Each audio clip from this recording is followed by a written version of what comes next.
wanted to build on your wealth, or do you want to change your attitude towards money? If that is you, continue to watch this video. Hello everyone, welcome back to my channel. In today's video, I thought that I would do a video all about how you can change your attitude towards money, but also how you can build and improve on your wealth. Before we start this video, if you haven't seen myself before, I create content all about life, vlogs, money and anything else that comes to mind. So if that's something that you'd be interested in, please do consider subscribing. So let's get into the video. So my first way of how you can improve your attitude towards money but also build on your wealth is to actually realise and think about what you want from your future, what do you want from your life, and how money can actually help you to get there. I think it's important to think money as a foundation and as a tool to better and to build on your life goals, because essentially that is what money is.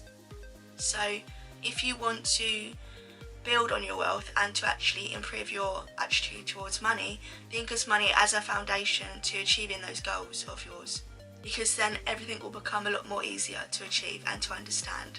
My second point is to surround yourself with family and friends or anyone that is supportive of your decision and who are also in the same kind of mindset as you, because then the whole process will be a lot more easier, because when you surround yourself with like-minded people, the whole process is a lot easier because you're all on the same journey, because then the whole process will be a lot more easier. My next point is to realise and to ask yourself these questions. Do you prefer to live for today or for your future? And if so, why is that?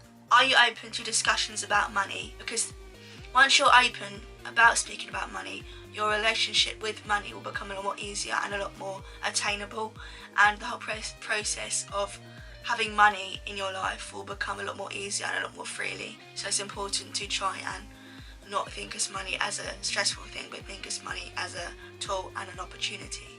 But not only that, once you have the confidence to speak about money, then your foundation to build on will be a lot more easier, because then you'll have that foundation to work from, and you'll then realise what you can change and what habits you can stick to and what habits you can then change to build on your money. So my fourth way is a really important way, but I would say it is to actually identify and to know your money goals, because once you have those goals in mind, the whole process will be a lot more easier and a lot more attainable. So it's very important that you have your goals in mind and they are also realistic and attainable, because once you have goals, you then have a framework and a foundation to work from, so then the whole process will be a lot more easier for you to actually achieve. So whatever your goals are, that could be that you want to be a millionaire by the age of 25, 35, or you want to live in a big mansion house, whatever it may be, write it down in a clear way, anywhere that you will see it, because then it will be clearer in your mind and then it will be more attainable for you to achieve. The fourth way is quite an important one really, but I would say it is to actually build on your savings that you currently have, but also if you feel confident and competent, but also you have the knowledge and you feel like you have the skills, also look into investing, because with an investment it's obviously more risky, but at the same time you could then get more money back in the long run, because I don't know if you know, but a pension is a form of an investment. I've done my research and I'm currently putting my pension into a high risk fund, so although I could potentially lose more money that I put in, I could also gain more money when I eventually retire one day.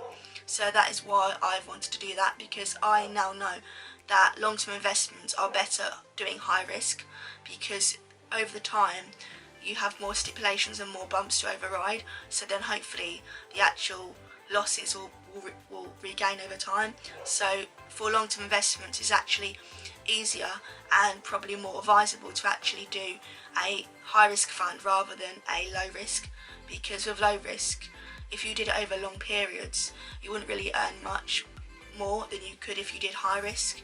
So that is why in my pension I've opted to do high risk fund for at least the 10-year period before I retire eventually.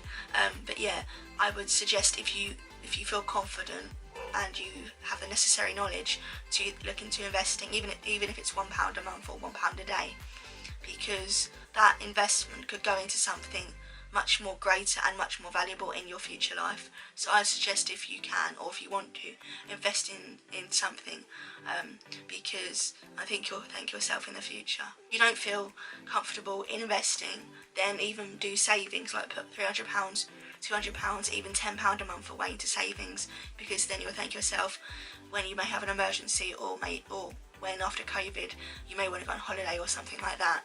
But yeah, I've always been I would say quite a financial literate person from a young age. Like, I've seen people that I've been surrounded by kind of been in financial difficulty, and I've been inspired by that to not be like that. So that is why I've took it on my own initiative to actually put it into savings from an early age, and also to be that way inclined for my future as well.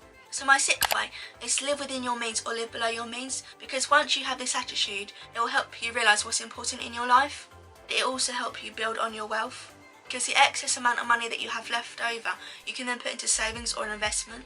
Because I feel like I live below or live within my means, because I feel like I've always had that attitude and that mental ability to feel that money to me is important, and I want to live a financial independent life.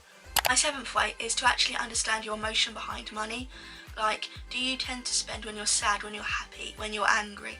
Because a lot of the time, money is a distraction and a barrier to what is actually going on in our life. So essentially, if someone is maybe in debt, there may be an underlying cause to why they actually got into debt. It might be because they had a breakup with a relationship. Like, a lot of the time when we are going through bad times in our life, we always turn to money to then buy things to make ourselves more happy.